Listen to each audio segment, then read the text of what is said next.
maintenant et on vous fait toujours découvrir les plus belles tours du monde. Après New York, hier, on vous emmène à Pise.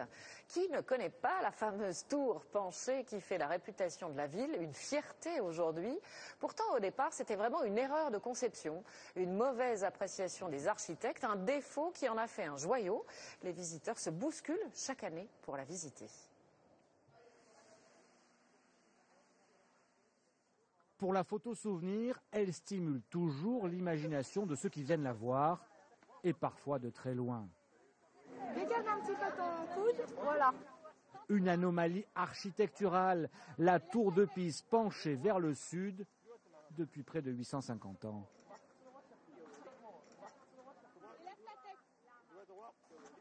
La première chose, on s'arrête, on observe, on l'admire. Et avec le soleil en plus, c'est vraiment la bonne journée. Et c'est vrai qu'on est impressionné de l'inclinaison qu'elle peut avoir. Elle est penchée de 4 mètres, donc c'est impressionnant. On arrive en fait dans la tour, sur le sol, et on est déjà déstabilisé. 56 mètres de hauteur d'un côté, un tout petit peu moins de l'autre, c'est l'effet penché. Allez, rentrez. Et une montée inconfortable. Au fil des 293 marches, la gravité vous attire irrémédiablement vers le bas.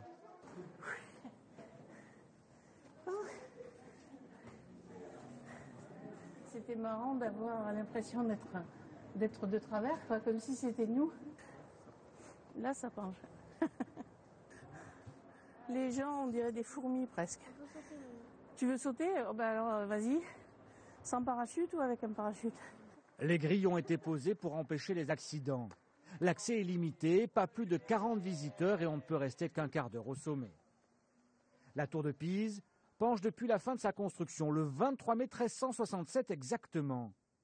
À l'époque, personne n'avait pensé que le sable et l'argile sur lesquels elle repose seraient trop meubles pour ces 14 500 tonnes de marbre de Carrare. Il aura fallu attendre plus de 6 siècles pour que des travaux soient entrepris, pour empêcher son effondrement. Les visites guidées sont suspendues, place aux maçons. 11 ans d'efforts, de consolidation des fondations.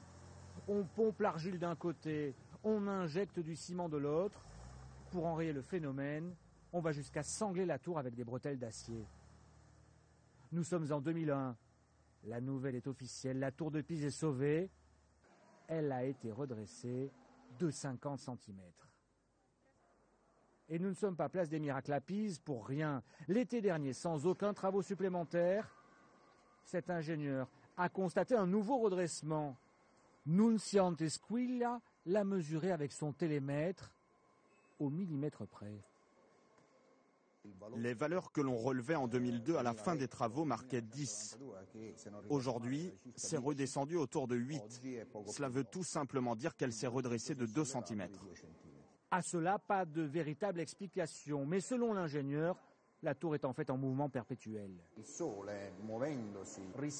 Quand le soleil frappe la face sud de la tour, celle qui penche, les parois se dilatent et elles se redressent un peu. Et si un jour la tour de Pise n'était plus penchée, susciterait-elle le même engouement? C'est peut-être dommage, j'espère qu'ils ne vont pas la dresser complètement, que ce ne sera plus la même chose, je pense.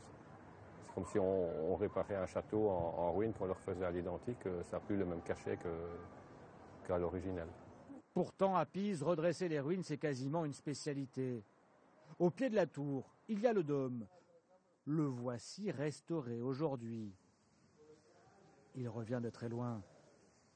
1943, les bombardements américains jettent l'église gothique à terre et avec ses fresques du XIIIe siècle. Voici leur renaissance, 70 ans après. 2000 mètres carrés qui retracent la Genèse et l'Ancien Testament. Pour y parvenir, les conservateurs ont déployé des trésors d'imagination. Ils ont utilisé de l'eau sale, gorgée de bactéries.